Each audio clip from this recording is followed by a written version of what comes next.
الحمد لله نحمده ونستعينه ونستغفره ونؤمن به ونتوكل عليه ونعوذ بالله من شرور أنفسنا ومن سيئات أعمالنا من يهده الله فلا مضل له ومن يضلل فلا هادي له ونشهد أن لا إله إلا الله وحده لا شريك له ونشهد أن سيدنا وسندنا ونبينا ومولانا محمدا عبده ورسوله صلى الله تعالى عليه وعلى آله وأصحابه أجمعين أما بعد فأعوذ بالله من الشيطان الرجيم بسم الله الرحمن الرحيم لقد كان في قصصهم عبرة لأولي الألباب وقال رسول الله صلى الله عليه وسلم مثل ما بعثني الله به من الهدى والعلم كمثل الغيث الكثير صدق الله وصدق رسوله النبي الكريم ونحن على ذلك لمن الشاهدين والشاكرين والحمد لله رب العالمين. درود شریف پڑھ لیں. اللهم صل على محمد وعلى آل محمد كما صليت على إبراهيم وعلى آل إبراهيم إنك حميد مجيد. اللهم بارك على محمد وعلى آل محمد كما باركت على إبراهيم وعلى آل إبراهيم إنك حميد مجيد. میرے محترم دوستو، بھائیوں اور بزرگوں، اللہ رب العزت نے جس مبارک دین سے ہماری نسبت اور تعلق رکھا ہے وہ ایک متحرک اور ایک بیدار دین ہے، زندہ راستہ ہے جو قیامت تک کی انسانیت کے لیے باعث ہدایت اور باعث نجات ہے. اس لیے حدیث پاک میں محبوب کائنات جناب رسول اللہ صلی اللہ علیہ وسلم نے اپنی ذات کی جو مثال بیان فرمائی تو اس کے لیے کیا فرمایا؟ مثل ما بعثنی اللہ بہ من الہدی والعلم. اللہ تعالیٰ نے مجھے جو ہدایت دے کر اور جو علم دے کر اس دنیا میں بھیجا ہے، جو ہدایت اور علم دے کر اللہ نے مجھے اس دنیا میں بھیجا ہے، اس کی مثال ایسی ہے کمثل الغیث الکثیر، جیسے کہ ایک موسلادھار تیز رفتار بارش ہوتی. غیث اس بارش کو کہا جاتا ہے کہ جو مسلسل ہو، کثرت کے ساتھ ہو، تیزی سے ہو. لیکن آپ علیہ السلام نے اس کے ساتھ بھی قید لگائی الکثیر کی، جو بارش نہایت تیز رفتار ہو، موسلادھار ہو. میرے پاس جو ہدایت اور علم ہے وہ میں اس دنیا تک اس انداز سے پہنچانے آیا ہوں، اور وہاں تک جائے گا جیسے ایک زمین پر بارش برستی ہے اور اس کا پانی گہرائیوں تک چلا جاتا، کہ یہ آخری امت ایک جامد نہیں. جامد اس چیز کو کہا جاتا ہے جو ایک جگہ پہ جم جائے، کھڑی ہو جائے. جامد نہیں، بلکہ یہ امت ایک متحرک ہے، ہر وقت حرکت میں، سفر میں، چلنے پھرنے میں، کام میں، اپنے مشن میں، اپنے اہداف میں، اپنے مقصد کو حاصل کرنے میں مسلسل لگی ہوئی. یہی وجہ ہے کہ الحمدللہ آج دنیا کا کوئی کونا ایسا نہیں ہے، کوئی ملک ایسا نہیں ہے کوئی گوشہ ایسا نہیں ہے، کوئی بستی گاؤں ایسا نہیں ہے جہاں اس مبارک دین کی دعوت نہ پہنچی، جہاں اس دین کا علم نہ پہنچا اور جہاں اس دین کی بیداری نہ پہنچی۔ اس لیے میرے عزیزو دوستو بزرگوں، آج بڑی سخت ضرورت ہے ہمیں کہ ہم اپنی اس گمشدہ متاع کو تلاش کریں، ہم اس غلط رخ پہ آئے ہوئے سفر کو صحیح رخ پہ دوبارہ ڈال دیں۔ ہمیں اندازہ ہو کہ بحیثیت ایک امت مسلمہ کے ہمیں کیسے چلنا تھا، کیا کرنا تھا، اور کہاں آ گئے ہم لوگ۔ تو اس امت کو ایک متحرک اور بیدار امت فرمایا گیا، اور قرآن کریم میں اللہ پاک نے ایک دو نہیں 20 مقامات پہ مختلف اقوام کے، مختلف امتوں کے، مختلف انبیاء کے اور مختلف جگہوں کے قصص، واقعات ترتیب اور تفصیل کے ساتھ بیان فرمائے۔ حالانکہ ہر مسلمان جانتا ہے کہ قرآن کریم وہ کیا ہے، کتاب ہدایت ہے، یہ کوئی قصے کہانیوں کی کتاب نہیں ہے، یہ کوئی صرف ایک ذہنی تفریح کے لیے کوئی کہانیوں کی کتاب نہیں بھیجی گئی۔ قرآن تو ایک پیغام ہے، ایک سبق ہے، ایک عبرت ہے، ایک ہدایت ہے، ایک ایک لفظ حکمت سے بھرا ہوا ہے۔ لیکن میرے عزیزو دوستو بزرگوں، غور کرنے کی بات یہ ہے کہ قرآن کریم کئی امتوں کے قصے بیان کرتا ہے اور پھر آخر میں کہتا ہے فَاعْتَبِرُوا يَا أُولِي الْأَبْصَارِ، فَاعْتَبِرُوا يَا أُولِي الْأَلْبَابِ، لَقَدْ كَانَ فِي قَصَصِهِمْ عِبْرَةٌ لِأُولِي الْأَلْبَابِ۔ ہے یا نہیں؟ قصے بیان کیے، واقعات بیان کیے، پچھلی امتوں پر آنے والے احوال بیان کیے، پھر اللہ پاک فرماتے اے عقل رکھنے والے لوگوں عبرت حاصل کر لو، اے حکمت اور بصیرت رکھنے والے لوگوں ان باتوں سے عبرت حاصل کر لو۔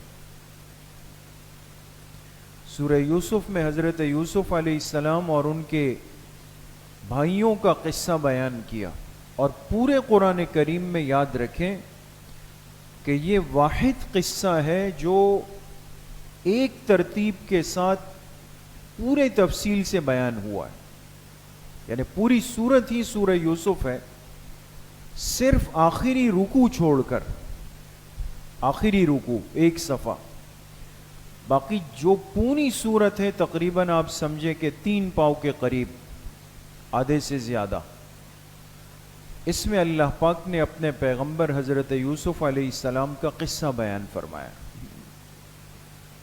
کہ ان کے بھائیوں نے ان کے ساتھ کیا سلوک کیا، ان پہ کیا گزری، بچپن سے لے کر کے وفات تک کے حالات کیا تھے، یہ سب باتیں بہت تفصیل کے ساتھ ذکر ہوئی ہے دوست۔ لیکن ابھی قصہ شروع نہیں کیا سورہ یوسف کے اندر، اور اللہ پاک نے فرمایا کہ لَقَدْ كَانَ فِي قَصَصِهِمْ عِبْرَةٌ لِأُولِي الْأَلْبَابِ، فرمایا اس قصے میں عقل والوں کے لیے بڑی عبرت کی بات ہے۔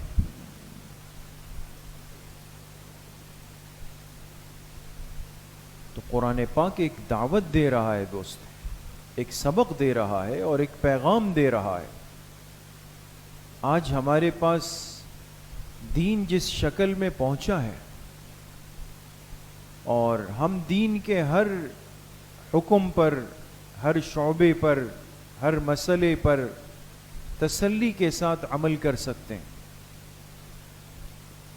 تو یہ ایسا تو نہیں ہوا کہ قرآن کریم عرب میں اترا، پھر عرب میں رہا اور امت کو سیکھنے کے لیے عرب جانا پڑا۔ آج یہ جتنے حافظ یہ جتنے علماء، جتنے مفتیان اکرام، جتنے دین کی سمجھ رکھنے والے آپ کے شہر میں، ملک میں موجود ہیں، ان میں سے کتنے لوگ ہیں جو یہ کہیں کہ جی میں نے حفظ مدینہ منورہ میں جا کے کی، میں عالم بنا ہوں تو مدینہ یونیورسٹی یا ام القری یونیورسٹی مکہ مکرمہ. گنتی کے لوگ ہوتے، گنے چنے لوگ ہوتے، اور وہ بھی اکثریت ان علماء اور اکابر کی ہے دوستوں کہ جو پہلے ہمارے اس ملک کے مدارس کے فضلاء ہوتے ہیں، یہاں سے پہلے علم حاصل کیا پھر وہاں جاتے. مقصد وہ علم جو عرب سے چلا، وہ اتنا سفر کر کے یہاں کیسے آیا؟ وہ حدیث جو اللہ کے پاک پیغمبر علیہ الصلاۃ والسلام نے مکہ مکرمہ اور مدینہ منورہ میں بیان کی، حدیث کا وہ مجموعہ عرب میں اس شکل کے اندر تیار ہی نہیں ہوا، بلکہ حدیث کے سارے مجموعے وہاں سے ہزاروں میل دور آج کے رشیا میں، روس میں، آزاد ریاستوں میں وہاں آ کے تیار ہوئے. امام بخاری بھی عرب کے نہیں ہے، امام ترمذی عرب کے نہیں ہے، امام مسلم عرب کے نہیں ہے. جو صحاح ستہ جس کو کہا جاتا ہے، قرآن کریم کے بعد حدیث کی جن کتابوں کا مقام ہے، ایک حدیث کے مجموعے کے مصنف بھی عرب کے نہیں. یہ علم کیسے آیا دوست؟ یہ دین کیسے منتقل ہوا؟ یہ مسلسل حرکت سے منتقل ہوا ہے دوستو. جو بات شروع میں عرض کی، آج ہمیں سمجھنے میں دقت ہو رہی ہے. یہ دین اسلام ایک بیدار دین ہے، ایک سے دوسرے کی طرف منتقل ہونے والا دین ہے، ایک چیز کو دیکھ کر عبرت حاصل کرنے والا دین ہے. اس لیے جو قرآن، جو احادیث اللہ کے پاک پیغمبر سے صحابہ اکرام رضوان اللہ علیہم اجمعین کے پاس آیا، تو صحابہ اکرام نے اس دین کو اپنی ذات تک بھی نہیں روکا، اپنے ملک تک بھی نہیں روکا. یہی وجہ ہے کہ آپ آج دیکھ لیں کہ دنیا کے کونے کونے کے اندر، کئی مقامات کے اندر صحابہ اکرام کی قبریں موجود ہیں. ہے یا نہیں ہے دوست؟ ہمارے پاکستان میں کتنے مقامات پہ یہ مقدس جماعت آرام فرما ہے. آپ کے سندھ میں سکھر میں ایک جگہ پر 3 صحابہ ایک ساتھ آرام فرما رہے ہیں، 3 صحابہ. پشاور میں 40 صحابہ ایک قبر کے اندر آرام فرمائے. قصدار میں، قلات میں، پنجگور میں، ملتان میں. ابھی ہمارا کچھ وقت پہلے سفر ہوا پنجاب کے اندر، وہاں ایک جگہ 4 صحابہ اکرام کی قبریں بنی ہوئی ہے کھیت کے اندر. علماء لے گئے ہمیں. یہ قبریں کہاں سے آئی دوست؟ ابھی کچھ دن قبل آپ کو یاد ہوگا ہماری مسجد میں ایک کوئز کمپٹیشن پروگرام ہوا، یاد ہے کسی کو؟ ہے نا، 12 ربیع الاول سے 2 دن پہلے بچوں میں سوال و جواب کی نشست ہوئی تھی نا. بہت اچھا پروگرام، تقریب ہوئی. اس کے لیے ہم کچھ تحریری مواد کو ایک مجموعہ تیار کر رہے تھے تاکہ بچوں کو تیاری کرانے میں اور ہر مسلمان کو یہ پتہ ہو سوال و جواب کے انداز میں کہ بھائی دین کیا ہے، اسلام کیا ہے، قرآن کیا ہے، پاک پیغمبر کیا ہے، ختم نبوت کیا ہے، صحابہ کون ہے، خلفائے راشدین کو، یہ سب چیزیں.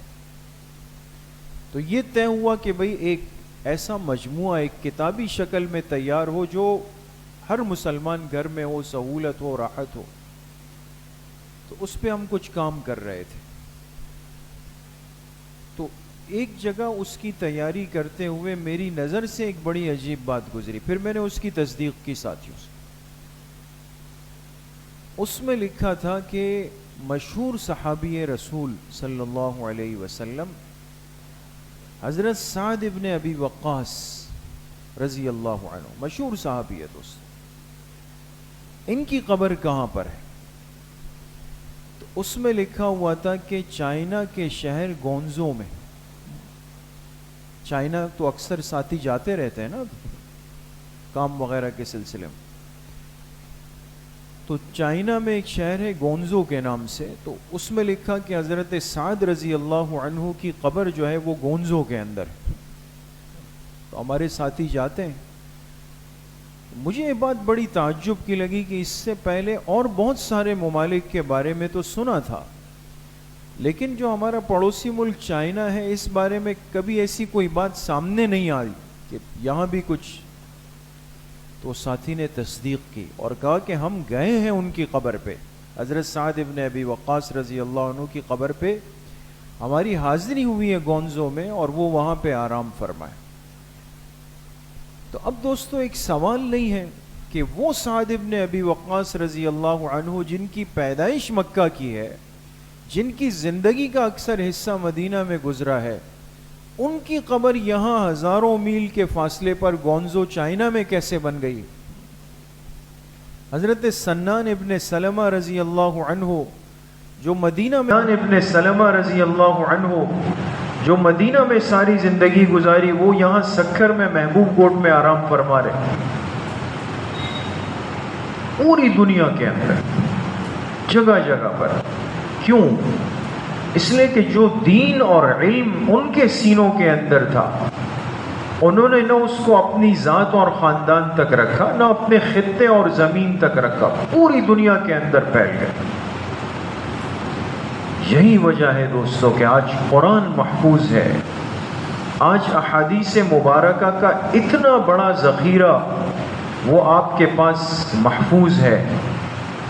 آپ کے پاس مسائل لاکھوں کی تعداد میں آسان کر کے فقہاء نے محنتیں کر کے اس کو جمع کر کے امت تک اس کو منتقل کیا ہے. یہ ساری چیزیں ہیں دوست.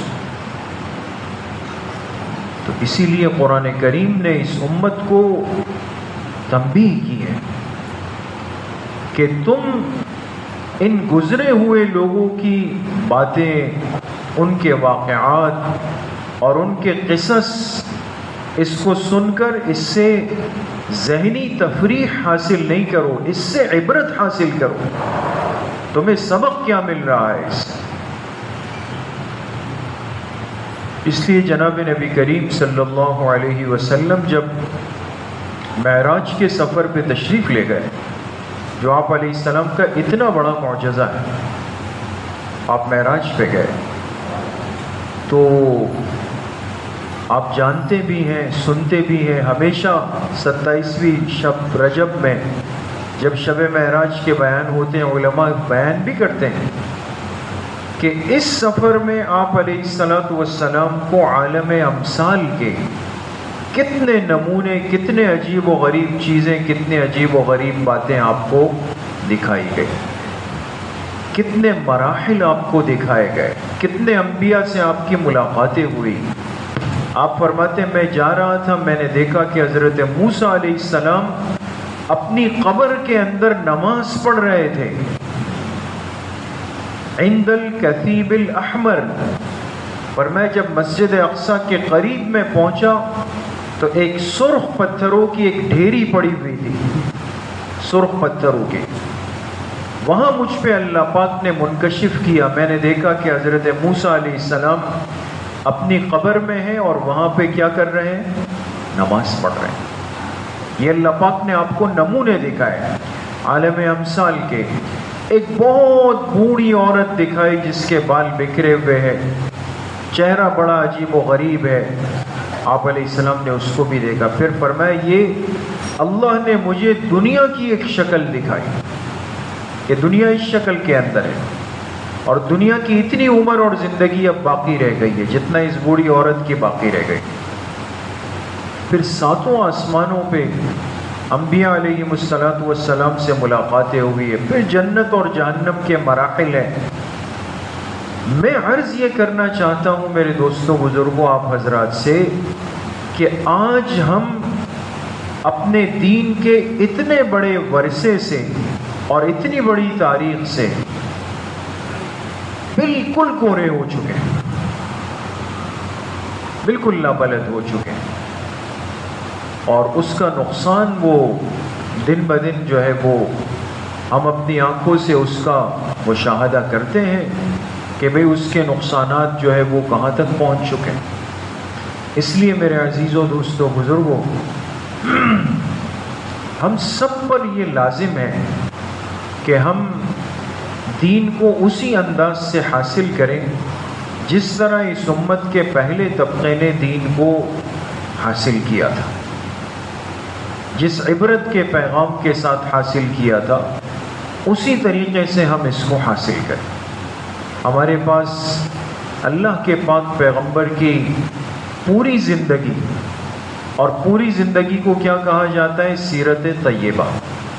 یہ جو لفظ بار بار آپ کے سامنے آتا ہے نا، سیرت طیبہ اللہ کے پاک پیغمبر کی پوری زندگی، جس میں پیدائش سے لے کر وفات تک کا ایک ایک دن اور ایک ایک مرحلہ شامل ہے، کیونکہ دین ہمیں سیرت کی روشنی کے بغیر نہیں مل سکتا۔ دوست، آج یہ جتنے ہمارے معاملات کی خرابی ہے، بہت سارے لوگ اپنے جذبات، مزاج، ذوق اور انداز کو چلا رہے ہوتے ہیں اور اس پر دین کی اسٹیمپ لگا لیتے ہیں، جی میں تو دین پہ چل رہا ہوں۔ وہ خالصتاً اس کا ایک ذاتی ذوق ہوتا ہے، ایک مزاج ہوتا ہے، لیکن وہ ہم آج دین بنا چکے ہوتے ہیں کہ جی یہ اس طرح ہے، اس کا یہ طریقہ ہے۔ ایک ساتھی میرے پاس آئے کچھ دن پہلے، نوجوان ساتھی، شادی کی تیاریوں میں، تو مجھے کہنے لگے کہ میری شادی بالکل تیار تھی اور سب کچھ ہو چکا تھا، سب چیزیں طے ہو چکی تھی، تاریخ طے ہو چکی تھی، ہال بک ہو چکے تھے، کارڈ بن چکے تھے، اور ایک بمشکل 1 سے 1.25 مہینہ باقی ہے، اور بس وہ ہم نے کل کینسل کر دیا۔ بھائی کیوں کینسل کر؟ کیا ہو گیا؟ تو مجھے کہنے لگے کہ حضرت میرا ایک کچھ شرائط تھی۔ ایک تو آج کا ہر نوجوان جو تھوڑا سا ذرا 1-2 کتابیں پڑھ لینا، اس کو کنٹرول کرنا مشکل ہے دوست۔ اس لیے بڑوں کی صحبت اور سرپرستی کے بغیر آدمی دین کا علم بھی حاصل کرے گا، یہ تکبر سے بھر جائے گا، کنٹرول میں نہیں آئے گا۔ میرے کچھ شرائط تھی۔ کیا شرائط تھی؟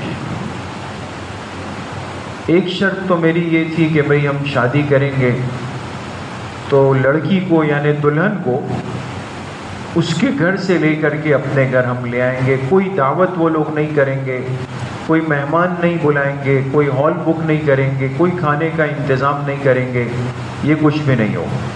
بہت اچھی بات۔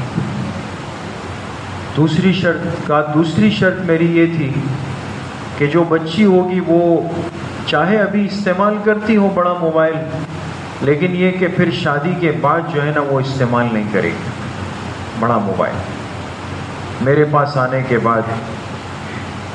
تو یہ دونوں شرطیں میں نے پوچھا، انہوں نے مان لی؟ کہاں انہوں نے مان لی تھی دونوں شرطیں، کہ ہم لڑکی کو اس طرح سادگی سے رخصت کر دیں گے، اور باقی یہ ہے کہ موبائل بھی نہیں استعمال کرے گی۔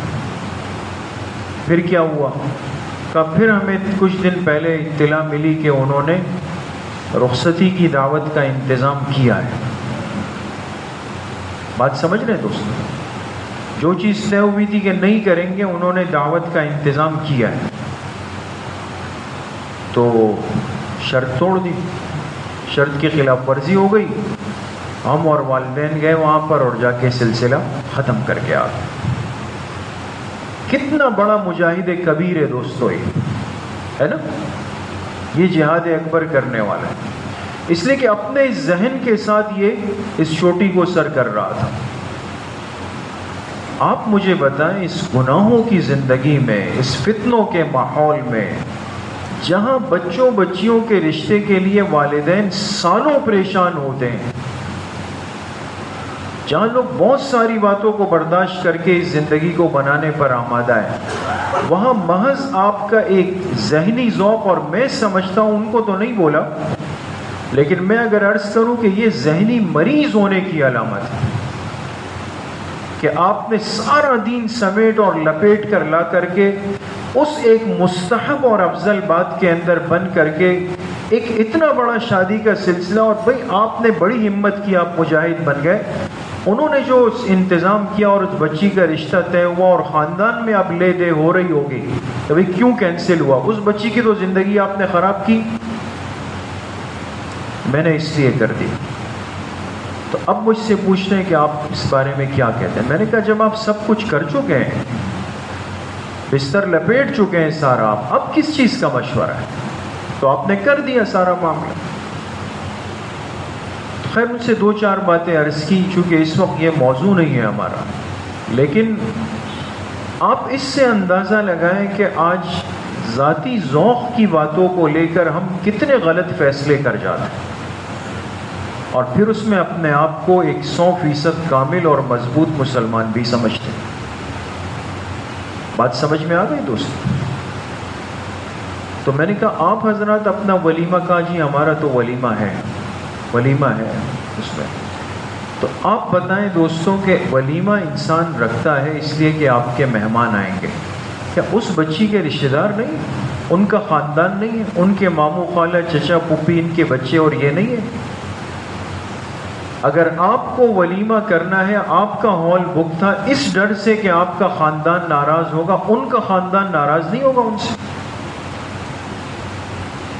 یہ ایک ذہنی مرض ہے دوستو، بات سمجھتے نہیں ہیں، اور بس پھر انسان کو ایسا لگتا ہے کہ میں صحیح ترتیب پہ عمل کر رہا ہوں۔ تو اس لیے میرے عزیزوں دوستوں بزرگوں، آج بڑی ضرورت ہے کہ ہمارے سامنے اللہ کے پاک پیغمبر کی زندگی ہو، سیرت طیبہ ہو، اور پھر اس کی عملی شکل جو ہوتی ہے، جو آپ علیہ السلام نے عملاً کر کے دکھائی، وہ اسوہ حسنہ کہلاتا ہے۔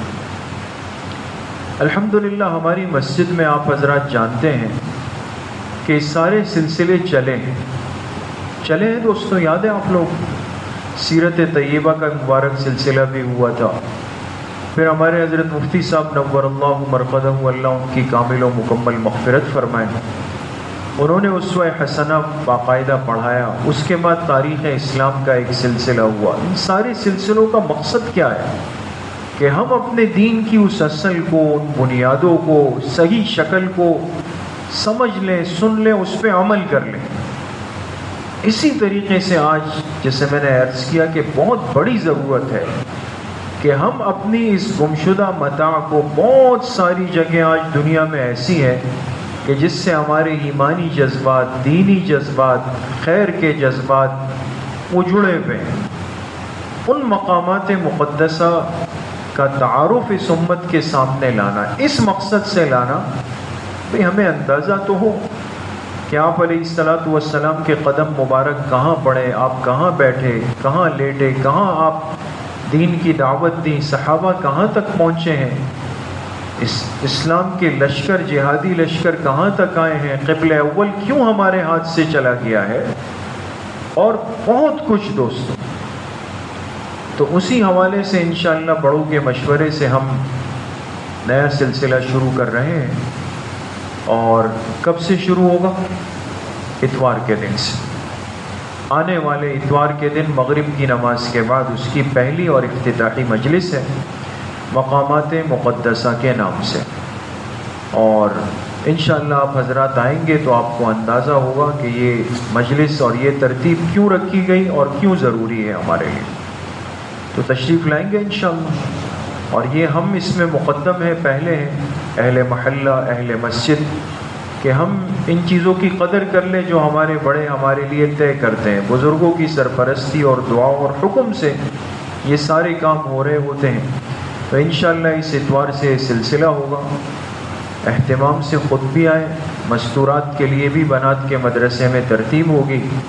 تو انشاءاللہ العظیم مقامات مقدسہ کے عنوان سے ایک چوتھا اور ایک نافع سلسلہ ہے۔ اللہ پاک ہم سب کو صحیح عمل کی توفیق نصیب فرمائے۔ الحمد للہ رب العالمین والصلاة والسلام.